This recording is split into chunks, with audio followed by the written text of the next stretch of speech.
Evil Mothers. Fellas, welcome. Hello.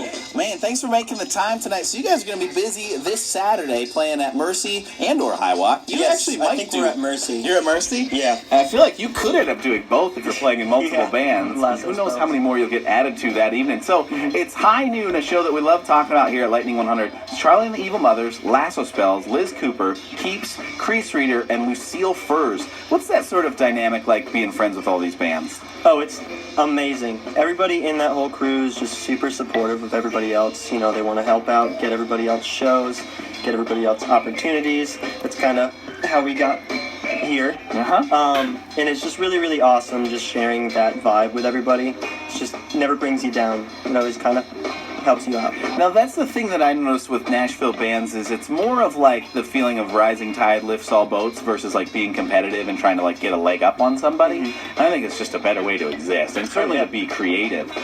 So you spend some time also playing with Lasso Spells, right? Yes. And do some spot duty sometimes with Ron Gallo. Do you prepare differently for a show where you're playing as a sideman versus a frontman, Charlie? Oh, yeah.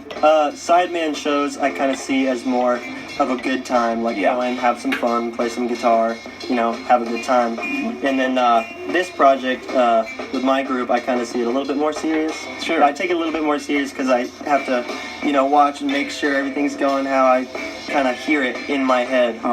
You know. Absolutely. Both are fun. I love both. Yeah, well, it's probably one like feeds the other, you know, and you get Totally. sort of this itch to do the other thing when you're doing one. I think that's Definitely. very cool. I also want to ask you, so we're talking off mic, you were originally from Rhode Island. We talk about what the scene is like in Nashville. What is it like in Rhode Island? I would have no idea. It's a lot smaller from when I was there. You know, I was younger, and I wasn't so much in the thick of it. But it's funny because every single year Newport Folk Fest happens in Rhode Island, and a lot of people from Nashville that I now recognize and know are there. So last year I went back and I saw everybody from here that I knew, and I saw everybody from my hometown that I knew. That's It's weird. Very strange. It would be like being out at 5 Points, but it's like your high school reunion is there for some reason. Yeah. Very interesting. So, you guys got a couple tunes up your sleeve. We know we played one on the radio a couple weeks ago. I say let's do a live one here. Yeah. All right, we got Charlie and the Evil Mothers, tune called Strings, live on the 615. All right.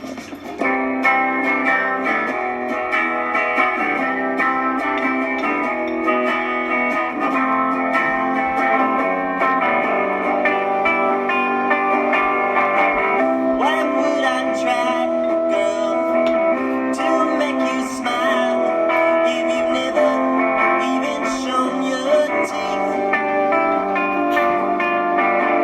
Why would I try, girl, to get you high if you've never gotten high on me? You only speak, you never talk. I only like the way you walk. You never take your time with things. You're in the air, you're tied to strings. Yeah. Why would I try, girl, to shine in your eyes if you've never even seen one thing? Why would I try to make you cry if I've never even heard you sing? You only speak, you never talk. I only like the way you walk. You never take your time with things. You're in the air, you're tied to strings.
The 615, that's Charlie and the Evil Mothers, live version there of String. Sounded wonderful this evening, fellas. Man.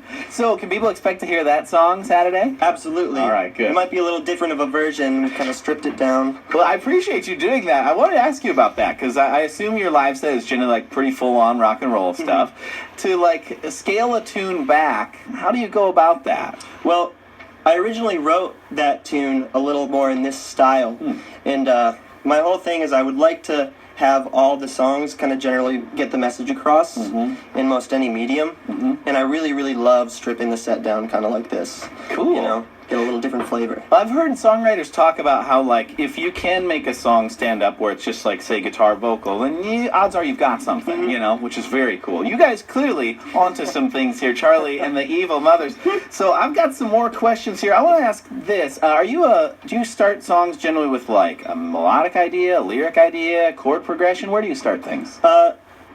They come all different sorts of ways, you know. Sometimes a song will come all at once. Yeah. You know, melody and chords, and sometimes I'll have a melody that I'm stuck with for like a month, you know, and I can't figure anything out, and then finally I'll just power through it. So it's you know, how the wind blows, I guess. It just happens.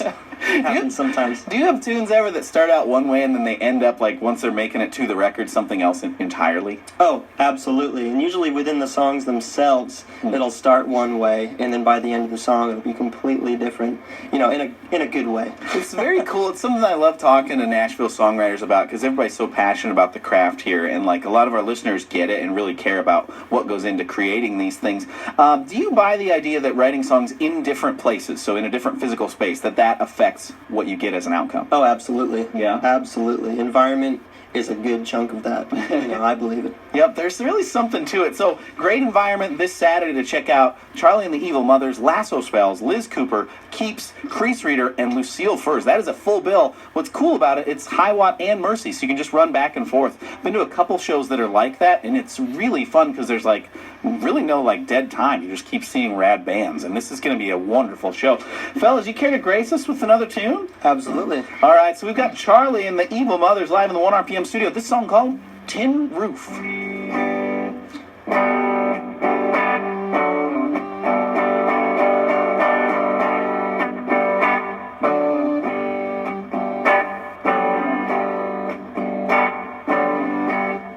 What do I do about my tin roof? It's not so nice, but neither am I, neither are you.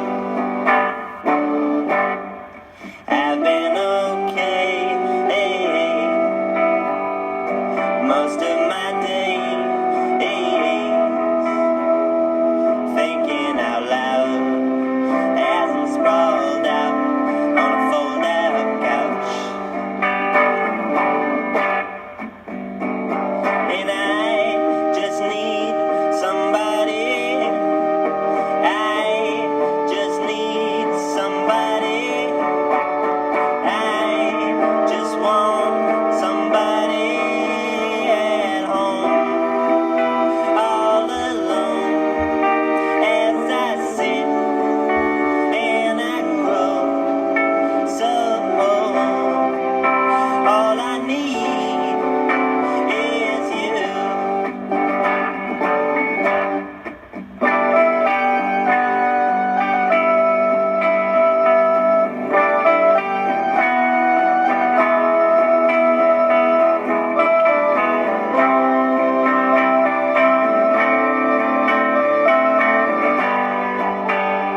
Nice. Charlie and the Evil Mothers live in the 1RPM studio. Man, fellas, it's going to be a great show this Saturday. Mercy Lounge and High Watt, it's both. It's this band, Lasso Spells, Liz Cooper Keeps, Crease Reader, and Lucille Furs. Make plans to be out there this Saturday. So now I've got rapid fire 5 questions. So key here, don't think, just answer. Say whatever pops in your mind. There's no wrong answer unless it's a bad word. All right, here we go, fellas. So if you could only drink one drink besides water for the rest of your days, what drink is it?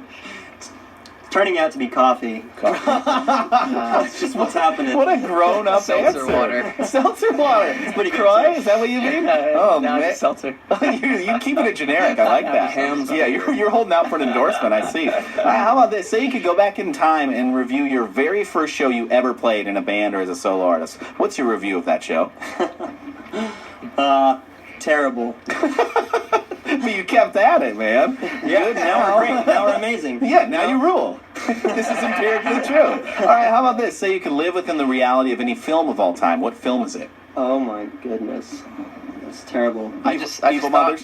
thought in the car today, why can't life just be Pulp Fiction? But it's already pretty. There's a lot of good reasons, actually. Yeah. This sounds biased, but I would do Willy Wonka and the Chocolate Factory. Ooh. It sounds biased, but I love that film. No, I think You know, that's I'm strong. sorry. What do you got? I'm thinking future, Back to the Future Part 2 That's a great answer. in Hill Valley. Oh, that's such a good answer. All right, he won that round, fellas. Okay, how about this? Number 4, what's the first record that you obsessed over? As a kid, you're just like, oh, can't handle how much I love it. Oh my goodness. It's probably a Beatles record, one of them. I'm not sure which one. Maybe Let It Be, or Band of Gypsies live at the Fillmore. You can't really argue with you on either of those. What's your answer? You got something divisive? Probably Weezer's Pinkerton. Whoa, man, you are a young guy. All right, good. Last one, here we go. So, what's everybody's go-to karaoke song? Oh, And if you don't have one, just make it up. Space Oddity. Oh, very strong. I wish Stevie Wonder. Yeah, whoa! Did you like play what the keyboard would be doing as you're singing? I really hope that you do. And you sing all the keyboard breaks. Probably Goodbye Yellow Brick Road. Jeepers! Probably be the one. Man, you could pass for like a distant nephew of Elton John, I think. And I mean that as a compliment. All right, so thank you, fellas, for coming in. This has been really fun. So it's Charlie and the Evil Mothers playing Saturday out at Mercy and High Watt. One of the other amazing bands on the bill, Liz Cooper and the Stampede. Here's theirs, Kaleidoscope Eyes on the 615.